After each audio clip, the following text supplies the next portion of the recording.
Hello, my friends.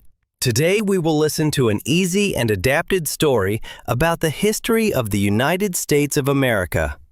This story is told slowly, with simple words, to help you practice listening and understand English better. You don't need to hurry. Just relax, listen carefully, and enjoy the story. Let's begin our journey into the past. Chapter 1. The First People and the Discovery of America. Long before the United States existed, long before Europeans arrived, this land was already home to many people. They were Native Americans. Around 15,000 years ago, the first people came to North America from Asia. They crossed a land bridge that connected Asia and America during the Ice Age. These people became many different tribes, each with its own language, culture, and traditions. Native American tribes lived close to nature. They hunted animals, grew crops, and respected the land. Some tribes lived in forests, some on plains, and others near rivers or mountains. For thousands of years, they lived on this land without cities, factories, or modern technology.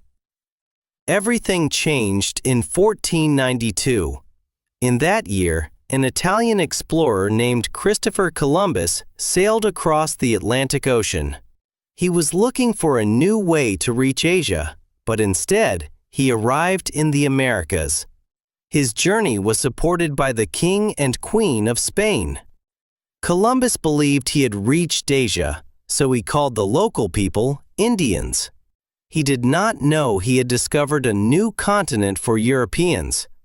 Although Columbus was not the first European to reach America, his voyage changed history. After his journey, Europe began to look toward this new land. More explorers would soon follow, and America would never be the same again. Chapter 2. European Colonies and Early Settlers. After Christopher Columbus's journey, many European countries became interested in the new land. Spain, France, and England all wanted land, power, and wealth. Spain focused mainly on Central and South America, where they found gold and silver. France and England turned their attention to North America. They wanted land to build colonies and new lives for their people. In 1607, England built its first permanent colony in North America. It was called Jamestown, and it was located in what is now Virginia. Life there was very difficult. The settlers faced hunger, sickness, and harsh winters. Many people died, but the colony survived. In 1620, another famous group arrived. They were called the Pilgrims. They traveled from England on a ship called the Mayflower. The Pilgrims came to America because they wanted religious freedom. They wanted to worship God in their own way. They settled in a place that later became Massachusetts. The first winter was very hard, and many Pilgrims died. Native Americans helped them learn how to grow crops and survive. The Pilgrims later celebrated their survival with a feast, which became known as the First Thanksgiving. Over time, more people arrived from Europe. They came for land, freedom, and a better life. Slowly, small colonies grew along the eastern coast of North America. But life in the colonies was not easy, and tensions would soon begin to rise. Chapter 3. Life in the 13 Colonies. By the early 1700s, 13 British colonies had grown along the eastern coast of North America. These colonies were very different from each other. In the northern colonies, people lived in towns and small cities. Many worked as fishermen, traders, or craftsmen. The land was not very good for farming, so people focused on trade and shipbuilding. Education was important, and many children learned to read and write. In the middle colonies, life was more balanced. People farmed the land and also worked in towns. Wheat, corn, and vegetables were common crops. These colonies welcomed people from many countries and religions. They became places of diversity and cooperation. In the southern colonies, large farms called plantations were common. They grew crops like tobacco, rice, and cotton. This work was very hard and depended heavily on enslaved people from Africa. Slavery became a major part of the Southern economy and daily life. Although the colonies were far from England, Britain still controlled them. The king and parliament made laws, and the colonies had to follow them. At first, many colonists accepted this control, but over time, colonists began to feel different. They worked hard, built homes, and created communities. They started to see America as their real home. Slowly, a new identity began to grow, an identity that would soon change history forever. Chapter 4. Tensions with Britain began. After the colonies grew stronger, problems with Britain began to appear. Britain had fought many wars in Europe and around the world. These wars were expensive, and Britain needed money. The British government decided that the colonies should help pay for these costs. New taxes were introduced. Colonists had to pay taxes on paper, tea, glass, and other goods. One famous tax was the Stamp Act. The colonists were angry. They had no representatives in the British Parliament. They believed this was unfair. They began to say, "No taxation without representation." Many people protested peacefully. They refused to buy British goods. Some groups secretly resisted British control. Tension slowly grew in the streets and towns. In 1773, an important event happened. A group of colonists dressed as Native Americans. They boarded British ships in Boston Harbor. They threw boxes of tea into the water. This event became known as the Boston Tea Party. Britain was furious. The government punished the colonies, especially Massachusetts. Harsh new laws were passed. Now many colonists felt that Britain did not listen to them at all. Trust was breaking. The idea of independence no longer seemed impossible. Something big was coming. Chapter 5. The Road to Revolution. As tension grew, the colonies began to unite. Leaders from different colonies met to discuss their future. They wanted to protect their rights and freedoms. In 1774, the First Continental Congress was formed. Representatives came together to speak with one voice. They sent messages to Britain and asked the king to change his policies. But Britain did not listen. Soon, the situation became more dangerous. British soldiers were sent to control the colonies. Colonists began to train local militias. They prepared to defend themselves if needed. In April 1775, the first battles took place. They happened in Lexington and Concord. Shots were fired. These battles marked the beginning of the American Revolutionary War. After this, there was no turning back. The colonies were now at war with Britain. Many people were afraid. The British Army was strong and experienced. But the colonists believed in their cause. They were fighting for freedom, not power. In 1776, leaders began to speak openly about independence. A document was written to explain their reasons. It said that all people are born equal. It said they have the right to life, liberty, and happiness. This document changed history. It was called the Declaration of Independence. The colonies were no longer asking for change. They were demanding freedom. Chapter 6: The War for Independence.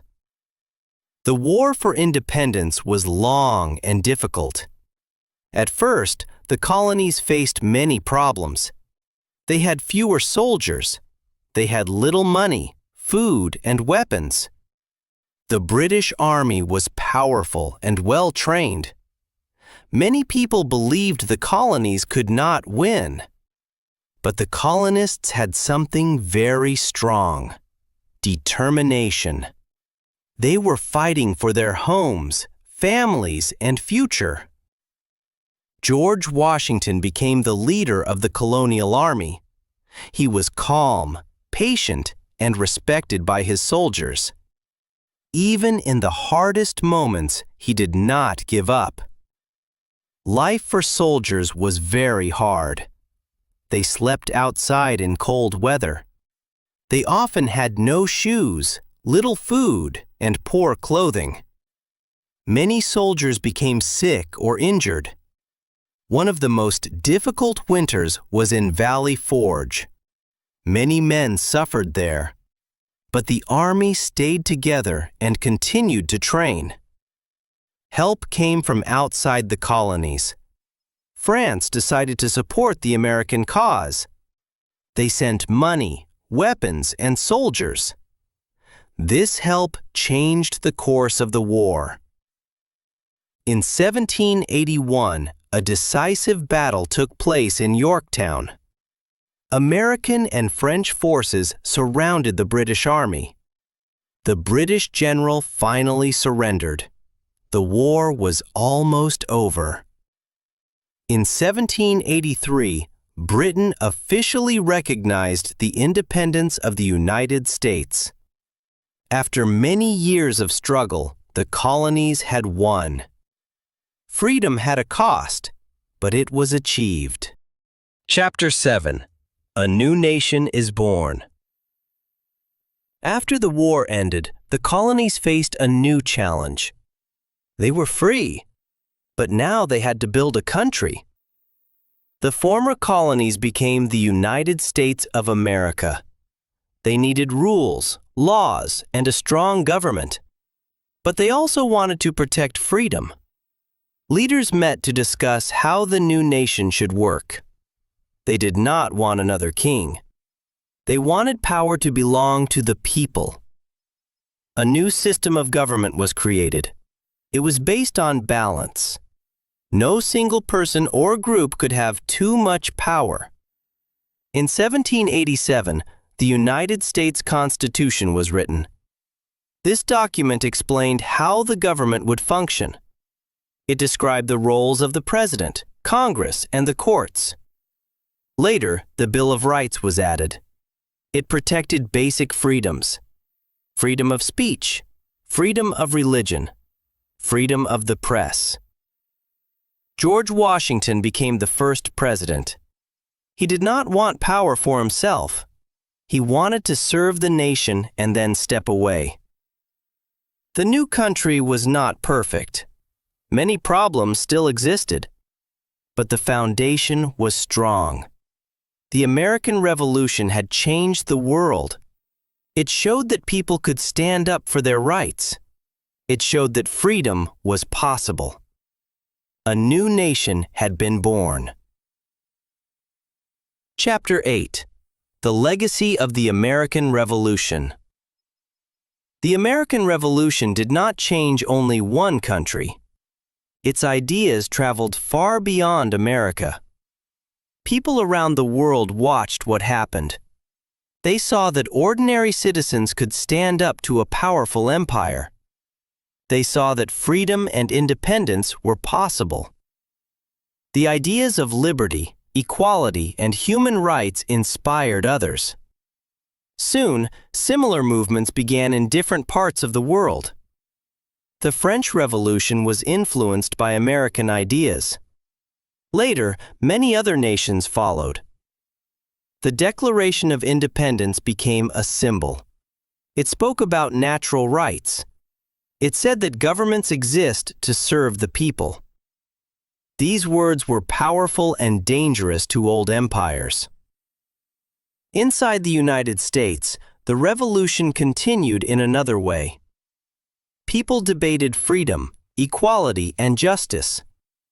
Slowly, society began to change. The revolution did not solve all problems. Slavery continued for many years. Women and many groups still had no rights. But the ideas planted during this time kept growing. Generation after generation returned to the same question. What does freedom really mean? The American Revolution became more than a war. It became a story about courage, sacrifice, and belief. A belief that people can shape their own future. This legacy still lives today, in laws, in ideas, and in the hope for a better world. And now, our journey through the history of the United States comes to an end. We began with the first people who lived on this land. We followed explorers, settlers, and dreamers. We saw struggle, conflict, and great change. And we watched a young nation grow. America's history is not simple. It is full of hope and pain, success and mistakes. But this story teaches us something important. Change is possible. Freedom is not given, it is built. And the future is shaped by ordinary people. Today, America continues to face challenges, but its story is still being written. By students, workers, immigrants, and dreamers. By people who believe in a better tomorrow. No country is perfect, but the courage to improve is what truly matters. Thank you for listening and learning with me. If you enjoyed this story, take a moment to listen again. Repetition helps your English grow stronger. And remember, language, like history, is a journey. See you in the next story.